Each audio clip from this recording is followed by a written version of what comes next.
Hey, happy Thursday to you. Welcome back again. The Trigger, Rich Bontrager. Sunny, beautiful day here in Washington, D.C., and we're back helping you rock the stage. It's all about you, your personality, your brand. It's all about helping you shine on camera and shine on stage. And I don't know about you, but are you cranking out video content? Are you working hard to get content that attracts, gets more clients, educates people, challenges people, grows them? And the whole idea is content is going to get more eyeballs and more opportunities for you. One of the strategies I've used, and I think it works extremely well, is think about your content more as TV episodes, especially if you're in the business world. Many business leaders that I've worked with in the C-suite and other areas, when pandemic hit, they found out long meetings didn't work. And they kept wondering, what do I do with my board meetings? It's usually an hour and a half, 2 hours. It's a lot of almost lecture or data driven. When they went virtual, it was extremely hard. And what do I do? Because I need to have these meetings, but they just don't work because we're spread all over the place and we're different Zoom rooms and different things. Take a page out of TV. TV has had the challenge ever since it was created.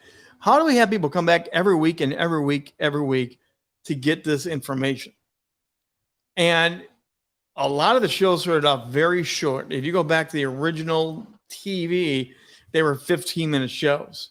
They were a half-hour show, but not even a half hour because you added commercials and things like that. And a lot of them were live. But take a page from TV. Start thinking about your content as episodes in an overall canon of what you want to present. One-offs are great. Again, think about this. Classic TV shows were usually episodic. And they were like one episode. They would have a problem, a solution, a celebration, and it all took place in 25 minutes or less. Not reality, but it was great to watch a show that could have all that happen and we get drawn into it. Hour-long episodic shows began to come, and the same formula was used. Present the problem, go through the challenges, give the result, and you all end up around the dinner table with the Waltons having a good time. If you don't know who the Waltons are, go Google that and you'll understand. But then you got into shows, began to realize here's another episodic trick that I think you can use in business, on your videos, on your training courses. I really recommend you implement the idea of a cliffhanger. Now, this goes way back. This was in the late 70s, 80s. The biggest cliffhanger for a very long time was Who Shot JR from Dallas. Go Google it. But that was one of the biggest, highest rated TV shows because they left you at the end of the season and J.R. Ewing got shot. Who killed him? Why would they kill him? The debate raged all summer long. It kept people waiting for the next episode to come back. We've seen it done every year now with every TV show. Some cast member gets killed. Someone's missing. A car flips over and you don't know who's going to survive. Cliffhangers draw people in. You want to leave people wanting more. With all your video content, always leave them wanting more. Sometimes in some of my presentations, I'll intentionally leave it with, if you want to know more, book a call. If you want to know more, watch this upcoming series. If you want to know more, read blank. That's a great way to get them going, get them engaged. It is an emotional roller coaster. You want your people drawn in so much that they will watch this, listen to it, and go, I got to figure out more, right? There's got to be more than just this. So use the idea of episodes and use the idea of cliffhangers in your teaching, presentation, your live events. But on video, make sure you tie that in. It works really, really well. You can even put on there, just like we've seen on TV, to be continued. It's a great way for people to know, oh, I got to come back. Leave them with, hey, next week I'm going to pick up on this angle. Ask them a question in your cliffhangers. I did this in church ministry all the time. We would do our Sunday mornings and have a great time and celebrating and worshiping and teaching. And then when we did what we called were life groups, Bible studies. But I would leave the end of the church service with, here's one of our first questions of our life group to go deeper into this topic, into this passage of scripture. Oh, they loved it because I would set them up with something to think about to come into the room already geared up, ready to discuss. How can you use a cliffhanger in your media video? Now, remember watching Batman? Same Bat channel, same Bat time. Again, I'm dating myself. It's good. Go Google it. But at the end of every show, there was that cliffhanger. Batman and Robin were in trouble. The announcer would come in and announce something, and then it would be same Bat channel, same Bat time. Be consistent in when you present your video content. This is marketing 101, but it's worth repeating over and over again. You want to have people know when to find you. On many YouTube channels, you have some sort of display. New videos drop on XYZ day. New videos go live with your podcast at this time on this day. Many people are doing a great job at that. Some of us are still struggling with the consistency of letting people know where our content is, where it's going to show up every day. I use a banner. I use a promotional piece for these 2 p.m.s. 2 p.m. live with a trigger, 2 p.m. Eastern time. And then I have 5 different channels that we stream out on every single day. I list those channels so you know exactly where to find me at 2 p.m. It's consistent.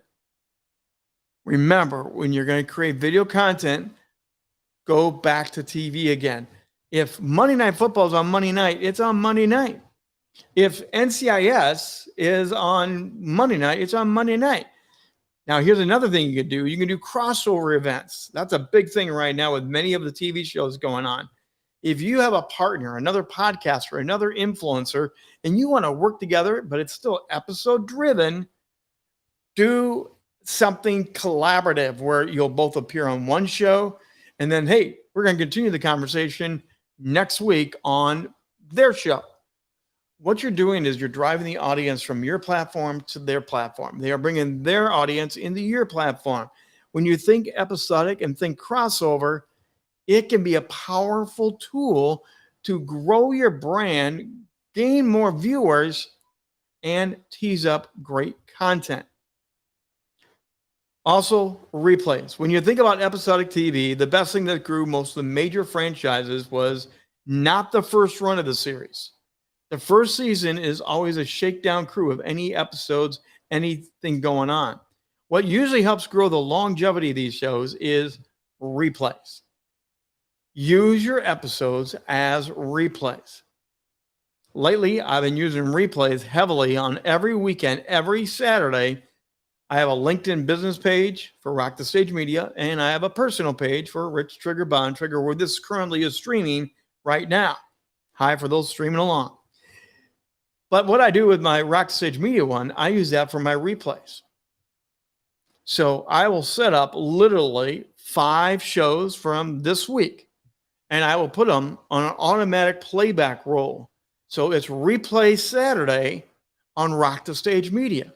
I'm taking content already done, episodically set up, and doing the replay. Think of what you could do with the power of replays when you think about episodes.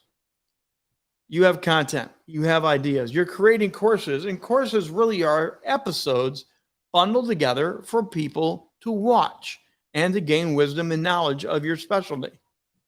Don't just do it for your courses. Apply the idea of episodes to other content areas you do. Slice and dice them, make teasers, make commercials, drive it just like your network TV shows. In fact, I recommend you study how TV is using episodes and how they're using different ways to spin them up, get you excited to come on back. Even the idea of special guest star, it works. People are intrigued. Tease up an idea with your episodes, but don't give them the whole answer when you're previewing the show. Leave it as a curiosity. Leave it as something that they're going to have to come learn about, but get them just enough excited that they can't miss another one of your shows. I'm curious. You have questions right now? Drop them in the chat. I'd love to hear your questions on this idea of being more episodic driven. Again, you're creating content. Make it as a series, an ongoing discussion, an ongoing dialogue. Leave it intentionally that one will link to the other, that link to the other, to link to the other. Podcasts, streaming video shows. Currently, you put up a season of shows, right? That's changed radically in Hollywood right now with episodic TV. It used to be 26 episodes per season. Could you imagine 26 episodes being produced? Now it's 10 episodes, 8 episodes makes a season because of production, promotion, and other projects going on. Watch the trends of what the media is doing, apply them to your media, to what you are doing, to your projects, to your events, and watch your viewership go up. Watch the attention stay longer, and watch for higher engagement when you think episodic and produce and create great content. As always, if you want to learn more about how to do this and how to create it in a way that pops and sizzles, contact me, Rich at richbontrager.net. I would love to help you figure out what's best for you and your brand, what you've already got created. A lot of the stuff is sitting there waiting to be repurposed, replayed in reruns. And we can talk about how to make that happen for you and your particular brand and setting. Of course, Rock the Stage Media is always wanting to help you out as well. RockTheStageMedia.com. We have different programs, shows, events, and we partner with many people to make their stuff grow and shine brighter and brighter. Speaking about participation, I want to invite you. I have a special event coming up. It's National Stutter Awareness Week. It's just around the corner. It's coming up in May. And I want to highlight fellow individuals, leaders, experts, authors that, just like me, battle a stutter. We're going to do I Stutter all week long coming up. And I want to feature those that stutter right here at 2 p.m. live. I want a whole week-long discussion series, episodic style, different individuals sharing their journey, their battle, their struggle, but also what they have learned to deal with the stutter. Stuttering is embarrassing. Stuttering, you can see the face go flush. You can feel the hands get very warm. You can feel you tighten up inside because you don't want to look foolish. But we're going to break that myth. We're going to educate. We're going to inspire. And I want you to help me do it. Again, if you want to be a part of this, contact me, Rich at richbontrager.net, or direct message me on any of the channels that I'm streaming on right now. I want to highlight and amplify amazing people that deal with an awkward situation that also impacts their lives and their careers, and people put limitations on them where there should be no limitation. Join me, be a part of it, reach out. I'd love to help you be featured right here on 2 p.m. with the Trigger. That's going to do it for today. Think about episodes and the power of your video content in an episodic format. We'll see you tomorrow, 2 p.m. live with the Trigger.